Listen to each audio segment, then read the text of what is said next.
আসসালামু আলাইকুম সবাইকে। কেমন আছেন সবাই? সবাইকে প্রতিদিনের মতো আজকে আবারও স্বাগত জানাচ্ছি আমাদের আজকে সাজেশন ক্লাস, 2 নম্বর সাজেশন ক্লাসে। অর্থাৎ আমি গতকাল আপনাদের সামনে হাজির হয়েছিলাম সাধারণ জ্ঞানের উপরে, স্পেসিফিক্যালি বলতে গেলে বাংলাদেশ বিষয়াবলীর উপরে একটি ক্লাস নিয়ে এসেছিলাম, যেখানে আমরা খাদ্য দপ্তরের বিগত বছরে যে প্রশ্নগুলি এসেছে সেগুলি সমাধান করেছি। একই সাথে আমরা প্রাসঙ্গিক কিছু তথ্য এবং নতুন কিছু প্রশ্নও সমাধান করেছি। এরই ধারাবাহিকতায় আজকে আমি আপনাদের সামনে হাজির হয়েছি। আমি আব্দুল্লাহ আল ফাতিন। আমি আজকে আপনাদের জন্য সাজেশন ক্লাস নিয়ে এসেছি। আজকে দ্বিতীয় ক্লাসে সবাইকে স্বাগত জানাচ্ছি। তো আমরা গত ক্লাসে ঠিক যেখানে শেষ করেছিলাম আজকে ঠিক সেখান থেকেই শুরু করব। অর্থাৎ গত ক্লাসে আমরা 10টি প্রশ্ন সমাধান করেছিলাম। আজকে ঠিক 11 নম্বর প্রশ্ন থেকে আমরা শুরু করব, এবং এই ক্লাসগুলি কিন্তু আমাদের ফেসবুক পেজে আপনি সবসময় অ্যাভেলেবল পাবেন, ইউটিউবে আপলোড করা হবে। তো যারা মিস করে যাবেন তারা পরবর্তীতে কিন্তু চাইলে সেখান থেকে দেখতে পারেন। ওকে, তো আজকে আমাদের দ্বিতীয় সাজেশন ক্লাস আমরা শুরু করে দিচ্ছি। দেখুন, প্রথম যে প্রশ্নটি আছে, অর্থাৎ আমরা আজকে 11 থেকে শুরু করছি কারণ গত ক্লাসে আমরা 10টি প্রশ্ন সমাধান করেছি। ওকে, তো বলবো এখানে বলা হচ্ছে যে জাতিসংঘ নিরাপত্তা পরিষদে বাংলাদেশের সদস্য পদের বিষয়টি উত্থাপন করা হলে উক্ত প্রস্তাবের বিরুদ্ধে ভোট দেয় কোন দেশ? তো গতকাল আমরা আসলে কোথায় শেষ করেছিলাম? গতকাল আমরা শেষ করেছিলাম এই যে জাতিসংঘের যে নিরাপত্তা পরিষদ আছে, দুঃখিত। ওকে, এই যে জাতিসংঘের যে নিরাপত্তা পরিষদ আছে, এই নিরাপত্তা পরিষদে বাংলাদেশের সদস্যপদ এর বিষয়টি উত্থাপন করা হয়। আমরা গত ক্লাসে শিখেছি যে সদস্যপদের বিষয়টি সর্বপ্রথম উত্থাপন করা হয় কবে? 25শে আগস্ট। এবং সেটা কত সালে? সেটা হচ্ছে 1972 সালে। ঠিক আছে, এটা কিন্তু আমরা গত ক্লাসে একটা সাজেশনমূলক প্রশ্ন আমি আপনাদের সামনে রেখেছিলাম, সেখানে আমরা জেনেছি যে বাংলাদেশ জাতিসংঘের সদস্যপদ 1974 সালে লাভ করলেও এই বিষয়টি সবার প্রথম নিরাপত্তা পরিষদে উত্থাপন করা হয় 25শে আগস্ট 1972 সালে। অর্থাৎ কোনো একটি দেশ যদি সদস্যপদ অর্জন করতে চায়, তাকে কিন্তু সবার প্রথমে সাধারণ পরিষদে সেই প্রস্তাবটি উত্থাপন করতে হয়। এবং সেই সাধারণ পরিষদে প্রস্তাব উত্থাপনের আগে আমার যে নিরাপত্তা পরিষদ আছে, অর্থাৎ জাতিসংঘের যে নিরাপত্তা পরিষদ, সেই নিরাপত্তা পরিষদে যে 15টি সদস্য দেশ আছে তাদের ভোটে জয়যুক্ত হতে হয় বা তাদের ভোট গ্রহণ করতে হয়। তো যখন জাতিসংঘ নিরাপত্তা পরিষদে ঠিক কিভাবে বাংলাদেশের সদস্যপদের বিষয়টি উত্থাপন হয়, তখন আসলে কোন দেশ আমাদের বিপক্ষে ভেটো দেয়? আচ্ছা, এটা একটু উত্তর করার চেষ্টা করি আমরা। তো এখানে যে অপশনগুলি আছে, রাশিয়া, যুক্তরাজ্য, চীন এবং যুক্তরাষ্ট্র। চীন বাংলাদেশের প্রায় বন্ধু প্রতিম রাষ্ট্র বলা চলে এখন। তো এই চীন তৎকালীন সময়ে তারা বাংলাদেশের এগেনস্টে দুটি রেজলিউশন ভঙ্গের অভিযোগ এনে তারা কিন্তু ভেটো দেয়। তো নিরাপত্তা পরিষদের সদস্য আমরা কতজন জানলাম? 15 জন। 15টি দেশ সদস্য ছিল, তার মধ্যে 11টি দেশ বাংলাদেশের পক্ষে ভোট দেয়, 3টি দেশ তারা আসলে ভোট প্রদানেই বিরত থাকে, এবং একটি দেশ হিসেবে চীন আমাদের বিপক্ষে ভোট দেয়। ঠিক আছে, আচ্ছা। হ্যাঁ, ওয়ালাইকুম আসসালাম সবাইকে, সবাইকে ওয়ালাইকুম আসসালাম। আচ্ছা, চীন, হ্যাঁ, ভেরি গুড। ওকে, তো আমরা এই জিনিসটা মনে রাখবো যে আসলে বাংলাদেশের পক্ষে ভোট দেয় 11টি দেশ, ভোট দানে বিরত থাকে হচ্ছে 3টি দেশ, এবং বেসিক্যালি একটি দেশ যারা আমাদের বিপক্ষে ভোট দেয় তারা হচ্ছে চীন। ওকে, তাহলে আমরা নেক্সট প্রশ্নে চলে যাই। আচ্ছা, তো দেখেন, তো একটু আগে যে প্রশ্নটা করেছিলাম ওটা কিন্তু একটা রেলিভেন্ট প্রশ্ন ছিল। তো অ্যাকচুয়ালি দেখেন যে খাদ্য অধিদপ্তরের উপখাদ্য পরিদর্শক, সেখানে 2021 সালে কি প্রশ্ন আসছে। দেখেন, খুবই সহজ প্রশ্ন, জাতিসংঘ নিরাপত্তা পরিষদে অস্থায়ী সদস্য দেশের সংখ্যা কতটি? তো আমরা একটু আগেই জেনেছি যে নিরাপত্তা পরিষদে সর্বশেষ মানে সর্বোচ্চ আমাদের সর্বমোট জাতিসংঘ নিরাপত্তা পরিষদে সর্বমোট সদস্য সংখ্যা কতটি আমরা জেনেছি যে সর্বমোট সদস্য সংখ্যা হচ্ছে 15টি। এবং এই 15টির মধ্যে আমরা মনে রাখবো স্থায়ী সদস্য হচ্ছে 5টি দেশ। ঠিক আছে, স্থায়ী সদস্য হচ্ছে 5টি, এবং অস্থায়ী তাহলে কত হবে? অস্থায়ী আরো 10টি দেশ। তো এই স্থায়ী সদস্য 5টি এবং অস্থায়ী সদস্য হচ্ছে 10টি। তো টোটাল আমার জাতিসংঘ নিরাপত্তা পরিষদের সদস্য সংখ্যা হচ্ছে 15টি, এর মধ্যে অস্থায়ী হচ্ছে 10টি। সুতরাং আমাদের অপশন হচ্ছে খ। হ্যাঁ, ভেরি গুড, আলী আশরাফ উত্তর করেছেন, ভেরি গুড। ওকে, আচ্ছা, আমরা তাহলে নেক্সট প্রশ্নে যাই। নেক্সট প্রশ্নটা দেখি যে কি বলছে। আচ্ছা, এটা হচ্ছে একটা সম্ভাব্য প্রশ্ন যেটি আসতে পারে যে 1973 সাল পর্যন্ত কোন অপারেশনের অধীনে যুদ্ধ বিধ্বস্ত বাংলাদেশ পুনর্গঠনে ত্রাণ সহায়তা প্রদান করা হয়? আচ্ছা, তো এই যে 1973 সাল পর্যন্ত কোন অপারেশনের অধীনে, তো এখানে আমরা দেখতে পাচ্ছি যে ক খতে দুইটা অপশন দেওয়া আছে। গতে বলা হচ্ছে ক এবং খ দুইটাই, এবং লাস্টে বলা হচ্ছে যে কোনোটি নয়। তো এখানে আমি একটা জিনিস বলে নিতে চাচ্ছি যে 1973 সাল পর্যন্ত কোন অপারেশনের অধীন, তো এই যে অপারেশনের যে কথা বলা হচ্ছে, এই অপারেশনটা আসলে কারা চালনা করে? এই অপারেশনটা বাংলাদেশে সেই সময় আমাদেরকে আসলে ত্রাণ সহায়তা বা বিভিন্ন ধরনের সহায়তা প্রদান করে হচ্ছে জাতিসংঘ। অর্থাৎ এখানে যে অপারেশনের কথা বলা হচ্ছে এটা পরিচালিত হয় জাতিসংঘ কর্তৃক। তো জাতিসংঘ তখন কি করে, তারা একটা অপারেশনের মাধ্যমে যুদ্ধবিধ্বস্ত বাংলাদেশ পুনর্গঠনে ত্রাণ সহায়তা প্রদান করে। তারা চালনা বন্দর, যেটা বর্তমান নাম মংলা বন্দর, সেটার পুনর্গঠন, ইভেন পাকিস্তানে যে সকল বন্দী আটকা ছিল, মানে যে সকল বাঙালি ছিল তাদেরকে ফেরত আনার জন্য চার্টার বিমান দিয়ে সহায়তা করে বাংলাদেশকে সে সময়। তো এখানে আসলে সঠিক উত্তর হবে গ, ক এবং খ। এটার ব্যাখ্যাটা আমরা একটু নেই, যে United Nations east Pakistan relief operations. অর্থাৎ ইস্ট পাকিস্তান আসলে এই নামটা আসলে কখন আমরা বলতাম, অর্থাৎ যখন বাংলাদেশ স্বাধীনতা অর্জন করে নাই। তো বাংলাদেশের সাথে জাতিসংঘের কিন্তু সখ্যতা তৈরি হয়েছে 1971 সালেই। হ্যাঁ, 1971 সালে, যদিও জাতিসংঘের সদস্যপদ আমরা অর্জন করি কবে, 1974-এ। কিন্তু জাতিসংঘের সাথে আমাদের ডিরেক্ট কোলাবোরেশন শুরু হয় কত সালে, 1971 সালে। এবং কত তারিখে, 17 জুলাই। তো 17 জুলাই 1971 জাতিসংঘ যেটা করে, তারা যখন দেখে বাংলাদেশ যুদ্ধ বিধ্বস্ত একটি তখন তো বাংলাদেশ ছিল না, ইস্ট পাকিস্তান ছিল। তো যেহেতু এখানে যুদ্ধ বিধ্বস্ত ছিল, তো তারা ত্রাণ সহায়তা দেওয়ার জন্য বা বাংলাদেশকে বা তৎকালীন ইস্ট পাকিস্তানকে সর্বোচ্চ সহায়তা দেওয়ার জন্য একটা অপারেশন করে, যার নাম ছিল United Nations east Pakistan relief operations. যখন বাংলাদেশ পুনর্গঠিত পুনর্গঠিত হয়, অর্থাৎ 16 ডিসেম্বর, আমি এইভাবে লিখি, 16 ডিসেম্বর 1971 যখন বাংলাদেশ বিজয় অর্জন করে, এরপর থেকে অপারেশনের নাম চেঞ্জ হয়ে যায় United Nations relief operations in Dhaka. অর্থাৎ এখানে ক এবং খ দুটোই সঠিক উত্তর, সেক্ষেত্রে আমাদের অ্যান্সার হবে হচ্ছে ক প্লাস খ। অর্থাৎ 1973 সাল পর্যন্ত এই দুটি অপারেশনের অধীনেই কিন্তু আসলে কি আমরা জাতিসংঘ থেকে ত্রাণ সহায়তা পাই। ওকে, ওকে, ঠিক আছে। আমরা নেক্সট প্রশ্নে যাই, যে চীনের সাথে সম্পর্ক জোরদারের লক্ষ্যে বঙ্গবন্ধু কোন বাঙালি কূটনীতিককে চীনে প্রেরণ করেন? দেখেন, এটাও কিন্তু একটা রিলেভেন্ট প্রশ্ন। এই যে একটু আগে আমরা জাতিসংঘের প্রশ্নগুলো সলভ করছি, বাংলাদেশের সাথে জাতিসংঘের যে সম্পর্ক সেগুলো আমরা সলভ করছি, ঠিক আছে? তো আচ্ছা, একজন উত্তর করেছেন মাহবুবুর রহমান। আচ্ছা, তো যেটা বলছিলাম যে গত ক্লাসে আমরা আসলে যেখানে শেষ করেছি আজকে ঠিক সেখান থেকে শুরু করছি, জাতিসংঘের ব্যাপারে আমরা বলছিলাম। তো এই যে একটু আগে আমরা যে প্রশ্নটা সলভ করলাম, যে জাতিসংঘের সদস্যপদ লাভের বিষয়ে আসলে কোন দেশ আমাদেরকে ভেটো প্রদান করে, চীন। তো সেই সময় আসলে বঙ্গবন্ধু শেখ মুজিবুর রহমান তিনি খুব দূরদর্শিতার পরিচয় দেন। তো তিনি কূটনীতি বা পররাষ্ট্র নীতি খুব ভালোভাবে আসলে আয়ত্ত করেন, এবং তার বিচক্ষণতার কারণে তিনি, যেহেতু চীনের সাথে আমাদের একটু সমস্যা হচ্ছিল, চীন আমাদেরকে আসলে ভেটো প্রদান করে। তো তিনি যেটা করেন যে আহ, সেই সময়ে চীনে পাকিস্তানের অ্যাম্বাসেডর হিসেবে একজন ব্যক্তি দায়িত্ব পালন করেছিলেন। তাকে চীনের সাথে আসলে সম্পর্ক আরো জোরদার করার জন্য বা লিয়াজু করার জন্য চীনে প্রেরণ করেন। তো তিনি হচ্ছেন অ্যাম্বাসেডর কে এম কায়সার। তিনি পাকিস্তানের হয়ে আসলে চীনে এর আগে কাজ করেছিলেন। তো সেই লিঙ্কের খাতিরে বা সেই লিয়াজুর খাতিরেই হচ্ছে চীনের সাথে সম্পর্ক জোরদার করার জন্য তিনি এই বাঙালি কূটনীতিক অর্থাৎ অ্যাম্বাসেডর কে এম কায়সারকে চীনে প্রেরণ করেন। ওকে, তো এইটা কিন্তু খুবই গুরুত্বপূর্ণ। এই এই অ্যাম্বাসেডর যিনি ছিলেন তার নাম আমরা একটু মনে রাখবো, এই ধরনের প্রশ্ন কিন্তু আসতে পারে। ওকে, নেক্সট প্রশ্নে আমরা যাই। দেখেন, আমরা আর একটা প্রশ্ন পেয়েছি, যে প্রশ্নটা আমরা কিন্তু একটু আগে একটা কথা বলেছি, একটু আগে যে প্রশ্নটা সলভ করেছি সেইখানেই কিন্তু উত্তরটা ছিল। তো খেয়াল করেন যে জাতিসংঘভুক্ত রাষ্ট্রসমূহের সর্বোচ্চ কূটনীতিকদের কি বলা হয়। এটাও কিন্তু খাদ্য অধিদপ্তরে 2021 সালে এসেছিল।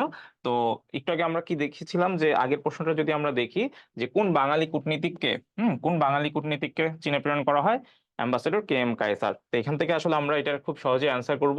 এবং আমরা মনে রাখবো যে জাতিসংঘভুক্ত রাষ্ট্রসমূহের সর্বোচ্চ কূটনীতিকদের আমরা আসলে কি বলি, আমরা বলি হচ্ছে অ্যাম্বাসেডর। ঠিক আছে, এখানে যদি কমনওয়েলথ ভুক্ত বলতো সেক্ষেত্রে আমার উত্তর হতো হাই কমিশনার। ওকে, এই জিনিসটা আমরা একটু মনে রাখবো। হ্যাঁ, উত্তর পেরেছেন, কে এম কায়সার একজন উত্তর করেছেন, ভেরি গুড। আচ্ছা, হ্যাঁ, ভেরি গুড, অ্যাম্বাসেডর। আচ্ছা, তাহলে যদি কমনওয়েলথ ভুক্ত হইতো, এই জিনিসটা আমরা মনে রাখবো, যদি কমনওয়েলথ ভুক্ত হইতো, আমার প্রশ্নটা যদি জাস্ট জাতিসংঘের জায়গায় কি বলতো, কমনওয়েলথ ভুক্ত, তাইলেই আমার অ্যান্সার কি হয়ে যেত, হাই কমিশনার। এই জিনিসটা কিন্তু আমরা মনে রাখবো। ভেরি গুড, অনেকে এটা অ্যান্সার করতে পারতেছে, অ্যাম্বাসেডর। হ্যাঁ, very good, very good, Ali Ashraf, Arifa, Nadia, অনেকে অ্যান্সার করতেছেন, ভেরি গুড। তো আমরা এই জিনিসটা তাহলে মনে রাখবো। হ্যাঁ, আগে দেখেন প্রশ্নগুলো আমি এমন ভাবে সাজাইছি, এখানে আপনি একটা নতুন ইনফরমেশন পাইলেন। এবং যখন আপনি এই থিওরি জিনিসগুলো আসলে, এই যে আমি গল্পের আকারে বলতেছি, ঘটনা প্রবাহগুলো বলতেছি, আপনি সেটা আপনার মাথায় কিন্তু গেঁথে যাইতেছে, এবং একই সাথে আপনি যখন এখানে বলতেছেন যে কূটনীতিক, কোন কূটনীতিককে প্রেরণ প্রেরণ করা হয়? Ambassador K M Kaiser. এই যে একটা সম্ভাব্য প্রশ্ন, এই প্রশ্নটা কিন্তু দেখেন অলরেডি 2021 সালে আসা একটা প্রশ্ন, এইটা যখন আপনি সলভ করবেন তখনই কিন্তু মাথায় আপনার ক্যাচ করবে, কারণ প্রশ্নগুলো কিন্তু ইন্টারলিঙ্ক, ওইভাবেই কিন্তু প্রশ্নগুলো সাজানো হয়েছে। হ্যাঁ, কমনওয়েলথ ভুক্ত বললে হাই কমিশনার, ভেরি গুড। ওকে, নেক্সট প্রশ্নে চলে যাই তাহলে। এটা খুবই কমন প্রশ্ন, এটা শুধু খাদ্য অধিদপ্তর না, এটা আসলে কত জায়গায় যে আসছে তার কোনো শেষ নাই। জাতিসংঘ শান্তিরক্ষা মিশনে কোন দেশের শান্তিরক্ষী সবচেয়ে বেশি নিয়োজিত? ঠিক আছে, এইটার আর অপশন দেখার দরকার নাই, এটা একদম চোখ বন্ধ করে আপনি দাগাবেন। কি না, চোখ বন্ধ করলে তো আর দাগাতে পারবেন না, সরি, চোখ খোলা রাখতে হবে আর কি। হ্যাঁ, তাহলে এইটার অ্যান্সার আসলে কি? এটার অ্যান্সার হচ্ছে বাংলাদেশ। হ্যাঁ, এইটা আমরা সবাই মোটামুটি জানি। হ্যাঁ, ভেরি গুড, সাফা অ্যান্সার করছেন। ওকে, আচ্ছা আচ্ছা, একজন বলছে আবু সাইদ। আচ্ছা আচ্ছা, উনি মনে হয় কাউকে মেনশন করছেন। ওকে, ঠিক আছে। আমি ভাবছি যে আবু সাইদ, তার এটা অ্যান্সার না, আই হোপ না। হ্যাঁ, ভেরি গুড, বাংলাদেশ। ঠিক আছে, এইখানে আমরা সময় নষ্ট করতেছি না, এটা আমরা মোটামুটি সবাই জানি। বাংলাদেশ হচ্ছে এখানে একটা অগ্রণী ভূমিকা পালন করছে জাতিসংঘের সাথে, যে সব শান্তি রক্ষিতে সবচেয়ে বেশি আসলে নিয়োজিত আমাদের সবার প্রিয়, আমাদের মাতৃভূমি বাংলাদেশ। ওকে, হ্যাঁ, এইটা সবাই পারছি, ভেরি গুড।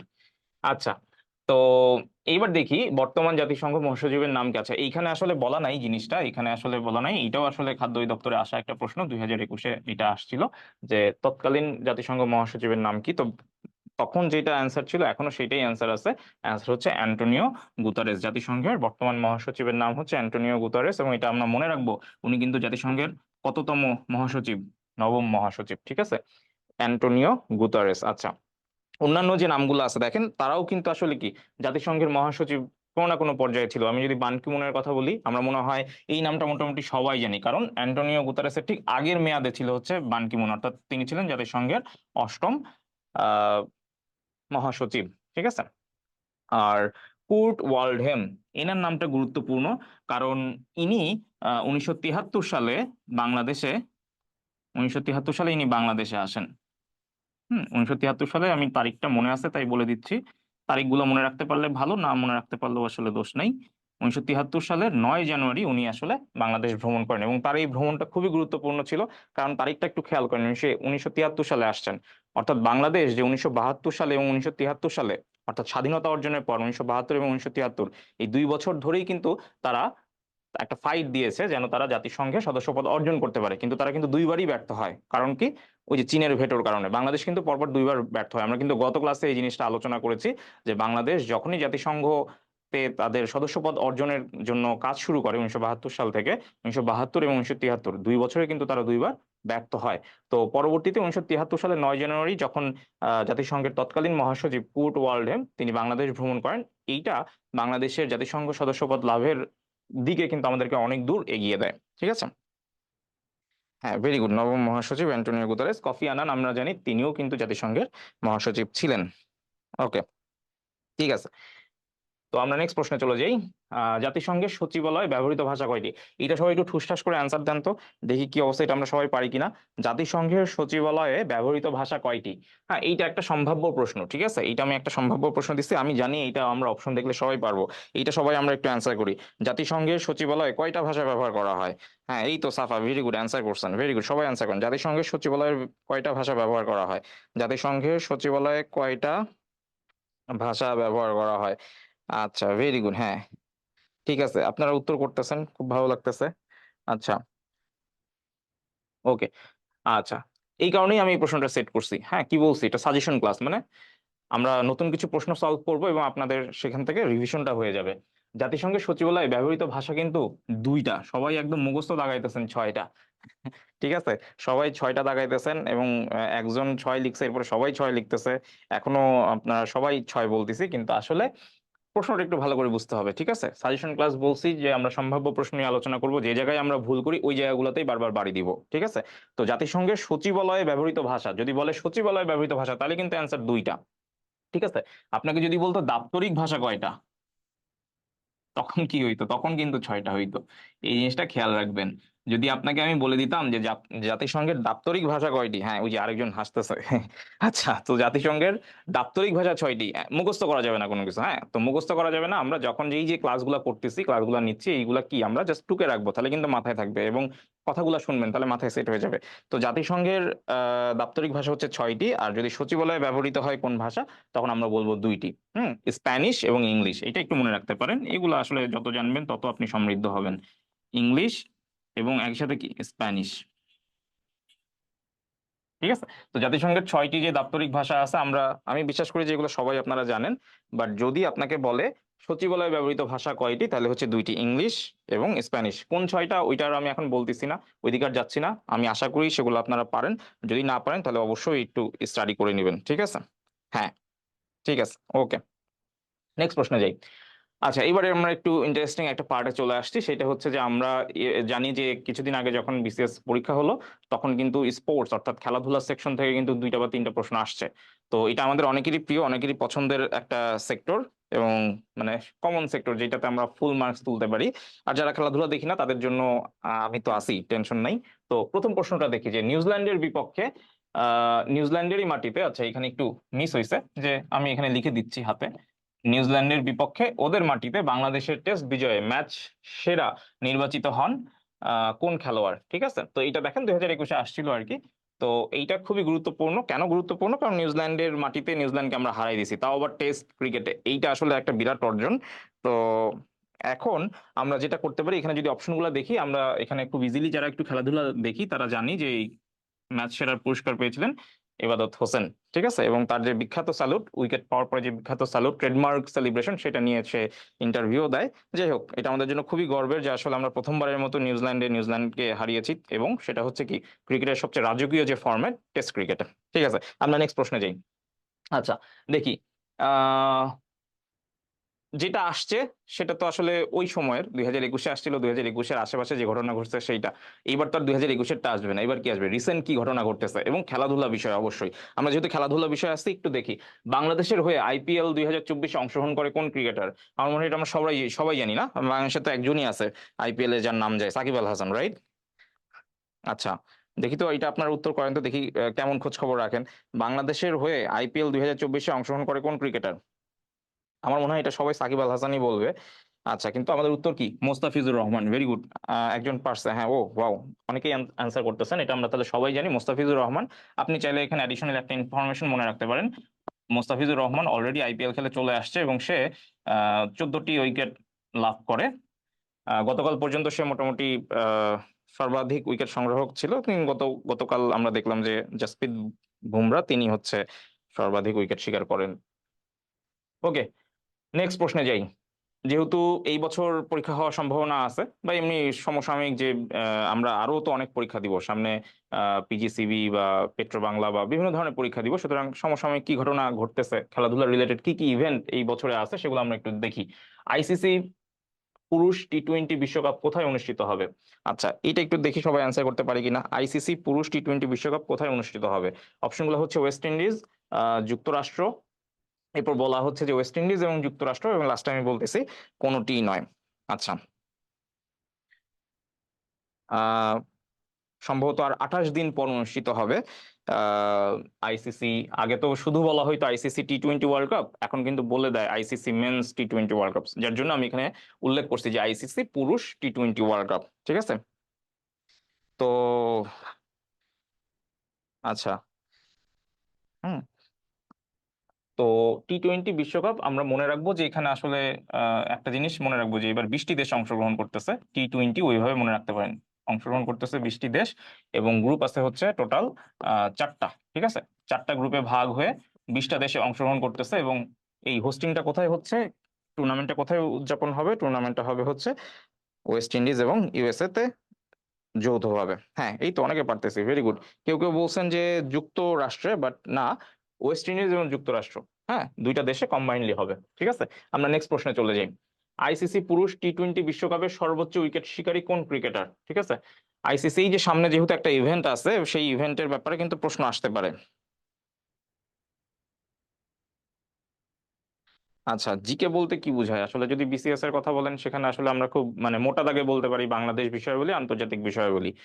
আর যদি আপনি বলেন প্রাইমারি শিক্ষক নিবন্ধন, কিংবা আপনি যদি বলেন খাদ্য অধিদপ্তরের যে পরীক্ষা বা শিক্ষক নিবন্ধনের যে পরীক্ষাগুলো হয়, তো এই জায়গাগুলোতে যেটা হয় সাধারণ জ্ঞানের মধ্যে আপনার কিন্তু আসলে ওই বিসিএস এর যে জিনিসগুলো আলাদা আলাদা আছে, সেটা কিন্তু এখানেই সাধারণ জ্ঞানের মধ্যে মার্চ করা। কিরকম? যেমন ধরেন বাংলাদেশ বা আন্তর্জাতিক থেকে সমসাময়িক বিষয় আসতে পারে, ভূগোল বা বিজ্ঞান থেকে প্রশ্ন আসতে পারে। ঠিক আছে? সো আমরা সেই জিনিসগুলো নিয়েই কিন্তু এখানে আসলে আলোচনা করছি।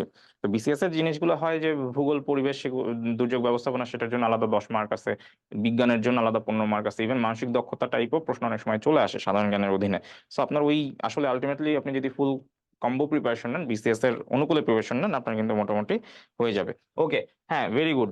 আমরা দেখতেছি যে খেলাধুলা নিয়ে আসলে যারা আছেন, মোটামুটি মেয়ে যারা ফিমেল ক্যান্ডিডেট আছেন, ফিমেল চাকরি প্রত্যাশী আছেন, তারাই দেখি ভালো অ্যান্সার করতেছেন। আচ্ছা, এটা খুবই ভালো।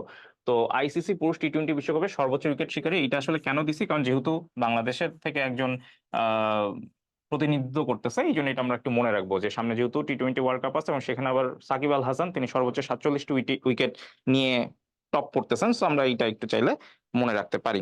ওকে। আচ্ছা, একজন প্রশ্ন করছে যে স্যার এই কোশ্চেনগুলো কই থেকে পড়াচ্ছেন? ওই যে আমি বললাম সাজেশন ক্লাস মানে কি, বিগত বছরে যে প্রশ্নগুলো আসছে ওই টপিকগুলো আমি পিক করছি, এবং ওই টপিকগুলো পিক করে, যেমন দেখেন 2021 সালে আসলে কোন cricketer man of the match হয়েছে সেটা আসছে। তো আমি তো এখন 2021-এ নাই, 2024-এ আছি। সো আমাকে যেটা করতে হয়েছে, 2024-এ যে ইভেন্টগুলো আছে আমি সেই ইভেন্টগুলো একটু জাস্ট আপনাকে ঝালাই করে নিচ্ছি। জাতিসংঘে বাংলাদেশ কত সালে সদস্যপদ লাভ করে, এই প্রশ্ন আসছে। এখন এটা তো মুখস্থ, এটা আপনি জানেন। বাট জাতিসংঘে যে সদস্যপদ লাভ করার যে ব্যাপার, সেখানে কোন দেশ ভেটো দিছিল, এইটা আপনার একটু জানা দরকার। জাতিসংঘে আমরা 1974 সালে সদস্যপদ লাভ করি ঠিকই, কিন্তু সবার প্রথমে আমরা এই প্রস্তাবটা উত্থাপন করি কত সালে? 1972 সালে। ঠিক আছে? এবং 1972 সালেও আমরা ব্যর্থ হই, 1973 সালেও ব্যর্থ হই। এই যে দুইবার, পরপর দুইবার ব্যর্থ হই, এইটা আসলে কোন কারণে? চীন ভেটো দেয়। ঠিক আছে? তো এই ইনফরমেশন গুলো আসলে জানা দরকার। আমরা জাস্ট এইটাই জানি যে বাংলাদেশ জাতিসংঘে 1974 সালে সদস্যপদ লাভ করে। বাট এই যে টপিকটা, এই যে জাতিসংঘের সদস্যপদ অর্জন, এই টপিকটার যে আদ্যপ্রান্ত আছে, সেই জিনিসগুলো আমি জাস্ট সামারি করে প্রশ্ন আকারে আপনাদের সামনে আনতেছি। ওকে, আমরা নেক্সট প্রশ্নে চলে যাই। কি বলছে? ইউরো 2024, অর্থাৎ স্বাভাবিকভাবে আমি যেটা বলতেছিলাম এতক্ষণ ধরে, রিসেন্ট একটা ইভেন্ট, ইউরো 2024 বা উয়েফা ইউরোপিয়ান চ্যাম্পিয়নশিপ কোথায় অনুষ্ঠিত হবে? ঠিক আছে? কোথায় অনুষ্ঠিত হবে এই জিনিসটা আমরা একটু দেখি, বলতে পারি কিনা। পোল্যান্ড, যুক্তরাষ্ট্র, জার্মানি এবং মেক্সিকো, 4টা কান্ট্রি আছে। হ্যাঁ, ইউরো 2024, অর্থাৎ 1 মাস ব্যাপী এই প্রোগ্রামটা অনুষ্ঠিত হবে। এই যে চ্যাম্পিয়নশিপটা, এইটা আমি যদি ভুল, হ্যাঁ, 14 জুনে শুরু হয়ে 14 জুলাইতে শেষ হবে। অর্থাৎ পাক্কা 1 মাস এই টুর্নামেন্টটা চলবে। এবং এইটা যেই দেশে অনুষ্ঠিত হবে সেই দেশের রাজধানী সহ টোটাল 10টি শহরে অনুষ্ঠিত হবে। এবং উত্তর হচ্ছে জার্মানি, এবং জার্মানির টোটাল 10টি সিটিতে 1 মাস ধরে এই টুর্নামেন্টটা চলবে। এবং সেটাও কিন্তু প্রায় মাসখানেকের মধ্যে শুরু হয়ে যাচ্ছে, ইউরো 2024। অর্থাৎ এই বছরে যে ইভেন্ট গুলো আছে, আমি মোটামুটি সেই ইভেন্ট গুলো নিয়ে আসছি। ঠিক আছে? তাহলে আমরা মনে রাখবো যে ইউরো 2024, অর্থাৎ জাস্ট মানে লেস দেন আ মান্থ, 27 দিন বা 28 দিন পর হচ্ছে আমাদের আইসিসি টি-20 ওয়ার্ল্ড কাপ শুরু হচ্ছে। এবং সেটা কোথায় অনুষ্ঠিত হচ্ছে? যুক্তরাষ্ট্র এবং ওয়েস্ট ইন্ডিজে। জুন মাসে আমাদের আরেকটা টুর্নামেন্ট আছে, বৈশ্বিক টুর্নামেন্ট, সেটাকে আমরা বলতেছি ইউরো 2024। সেটা অনুষ্ঠিত হচ্ছে জার্মানিতে। এবং এখানে আরেকটা কথা মনে রাখতে পারেন, এটা কিন্তু 17তম আসর। ঠিক আছে? চাইলে মনে রাখতে পারেন 17তম আসর। ওকে, নেক্সট প্রশ্নে যাই। আচ্ছা, 2024-এ দেখেন আরো একটা টুর্নামেন্ট হবে ক্রিকেটে, সেটা হচ্ছে উইমেন্স টি-20 এশিয়া কাপ। ঠিক আছে? এটা আসলে কোথায় অনুষ্ঠিত হবে এটা নিয়ে খুব বেশি কথা বলবো না, যেহেতু এশিয়া কাপ, বুঝতেই পারতেছেন এশিয়ান কান্ট্রি গুলাই থাকবে। তো লিড দিবে হচ্ছে শ্রীলঙ্কা। শ্রীলঙ্কাতে এই প্রোগ্রামটা মানে এই টুর্নামেন্টটা অনুষ্ঠিত হবে, 2024 উইমেন্স টি-20 এশিয়া কাপ। এইটা জুলাইতে অনুষ্ঠিত হবে। তো 2024 সালে যে নারী এশিয়া কাপ টি-20 ফরম্যাটে অনুষ্ঠিত হবে, সেটা জুলাই মাসে শ্রীলঙ্কাতে অনুষ্ঠিত হবে। ঠিক আছে? ওকে। ওকে, আমরা নেক্সট প্রশ্নে যাই। খেলাধুলা শেষ, হ্যাঁ, এবার আমরা একটু গুরুত্বপূর্ণ একটা টপিকে ঢুকি, সেইটা হচ্ছে অর্থনৈতিক সমীক্ষা। ঠিক আছে? এই অর্থনৈতিক সমীক্ষার উপরে আমরা জাস্ট মোটামুটি 5টা বা 6টা প্রশ্ন সলভ করব। এবং আপনারা জানেন যে বিসিএস এ অর্থনৈতিক সমীক্ষা থেকে প্রতি বছরই প্রশ্ন আসে, এই বছরও প্রশ্ন আসছে। তো আমরা দেখবো যে আসলে যেহেতু আমরা আসলে খাদ্য অধিদপ্তরের জন্য আমরা রেগুলার প্রতিদিন ক্লাস নেওয়ার ব্যাপারে আপনাদের তরফ থেকে আসলে মানে অনুরোধ পাচ্ছিলাম। তো আমরা আসলে দেখবো, আজকে দেখার চেষ্টা করব যে এই অর্থনৈতিক সমীক্ষা থেকে বিগত বছরে আসলে কোনো প্রশ্ন আসছিল কিনা, এবং যদি এসে থাকে ওই রেলিভেন্ট আর কি কি ইনফরমেশন অর্থনৈতিক সমীক্ষা থেকে আমাদের জেনে রাখা দরকার। তো চলেন আমরা প্রশ্ন সলভ করার মাধ্যমে অর্থনৈতিক সমীক্ষাটা পড়ে ফেলি। প্রথমে যে প্রশ্নটা আছে যে অর্থনৈতিক সমীক্ষা 2021 অনুসারে বাংলাদেশের গড় আয়ুষ্কাল কত।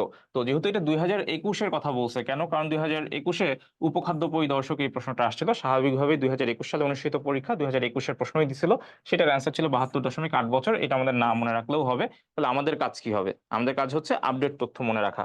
তো এটার অ্যান্সার আপনি না মনে রাখলেও আপনার কোনো অপরাধ হবে না। আমরা চলে আসি 2023 নিয়ে, ঠিক আছে? অর্থনৈতিক সমীক্ষা 2023 এখন চলতেছে, 2023 অর্থনৈতিক সমীক্ষা নিয়ে কথাবার্তা চলতেছে। আমরা তাহলে জানবো যে অর্থনৈতিক সমীক্ষা 2023 অনুসারে বাংলাদেশের গড় আয়ুষ্কাল কত, ঠিক আছে? তো এটা আমরা একটু মনে রাখবো যে দেখেন তো এখানে কত দেখছিলাম, এখানে একটা মজার ব্যাপার আছে। 2021-এ ছিল 72.8 বছর, অর্থনৈতিক সমীক্ষায় সেটা কমে দাঁড়াইছে 72.3 বছর, ঠিক আছে?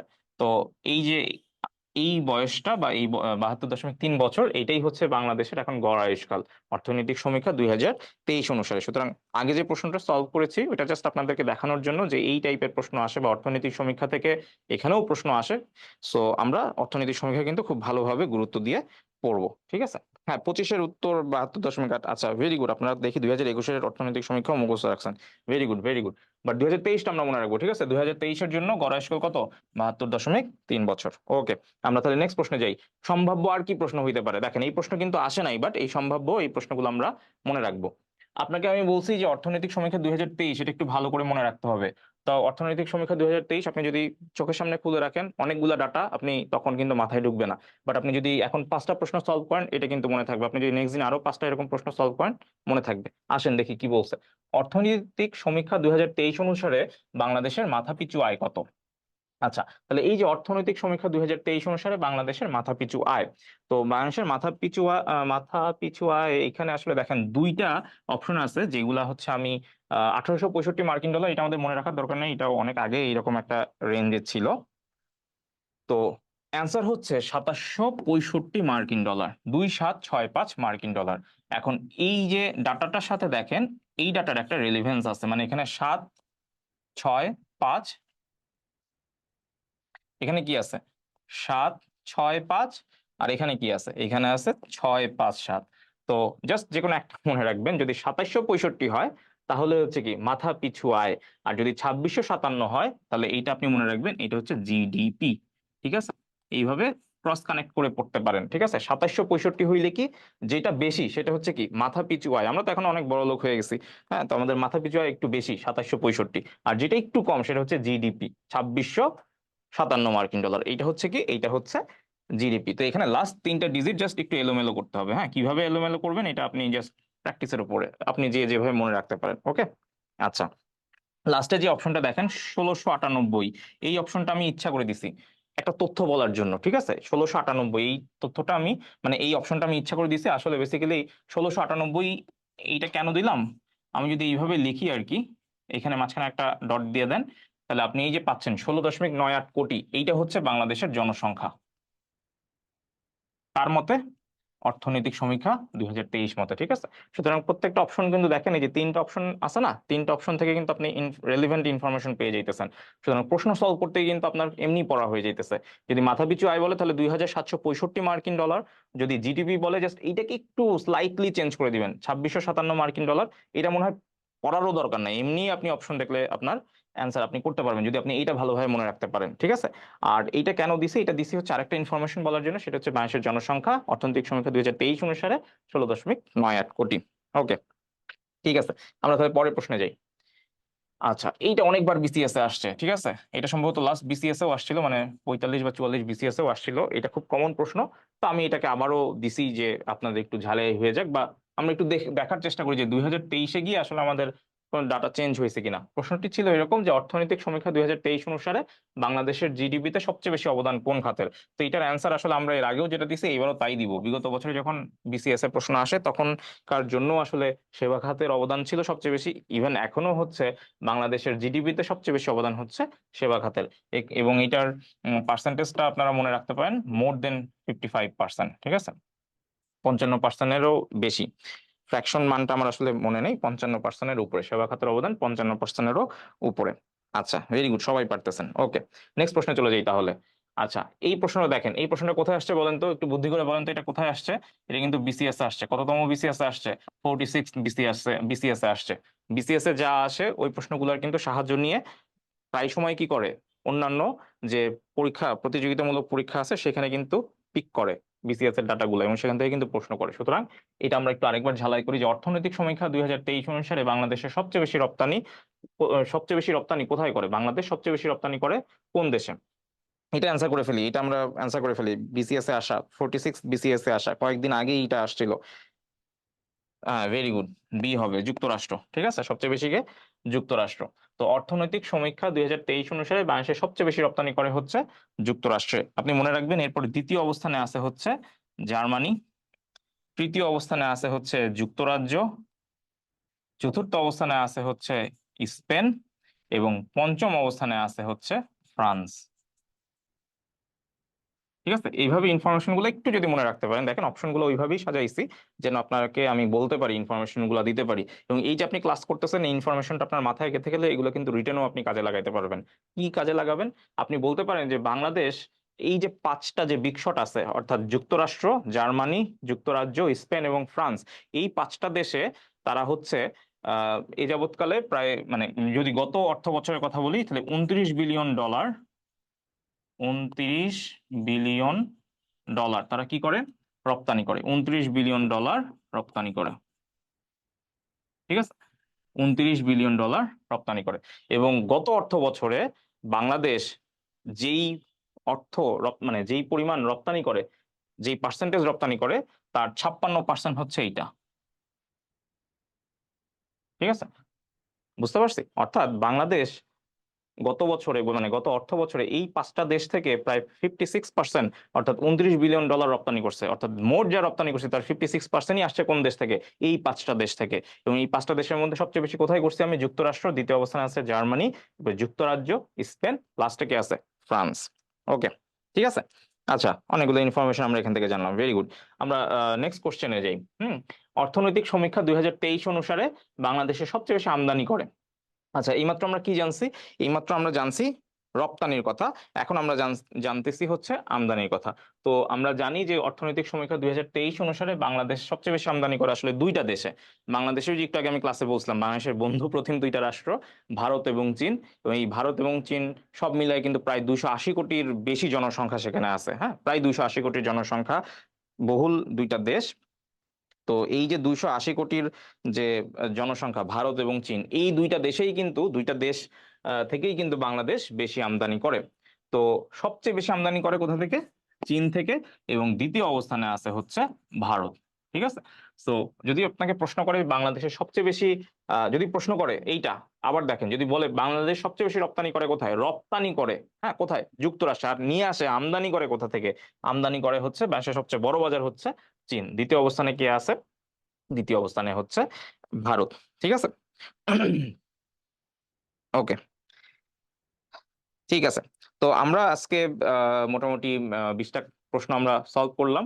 এবং যখন প্রশ্নগুলো সলভ করছি, একটা মজার জিনিস আমি বলে দিই, যখন কিন্তু আপনার প্রশ্নগুলো সলভ করছে, এই প্রশ্নগুলো সলভ করার সময় রিলিভেন্ট যে ইনফরমেশন ছিল, অ্যাডিশনাল যে ইনফরমেশন গুলো, সেগুলো তো আমি আপনাকে দিছি। একই সাথে অপশনগুলো এমন ভাবে সেট করছি যে অপশনগুলো থেকে আমি আরো ইনফরমেশন আপনাকে দিতে পারি, এবং আপনার কিন্তু এমসিকিউ সলভ করতে গিয়ে এই ডাটাগুলো একটু জেনে যাইতে পারেন, এবং যেখানে যেটা বলার, সেটা রিটেনে হোক এমসিকিউতে হোক, আপনি যেন সেই ইনফরমেশন গুলো কালেক্ট করতে পারেন। এবং এগুলো কিন্তু অবশ্যই আপনারা খাতায় টুকে রাখবেন। ঠিক আছে, তো প্রতিদিনের ধারাবাহিকতায় আজকে আমাদের দ্বিতীয় ক্লাস ছিল।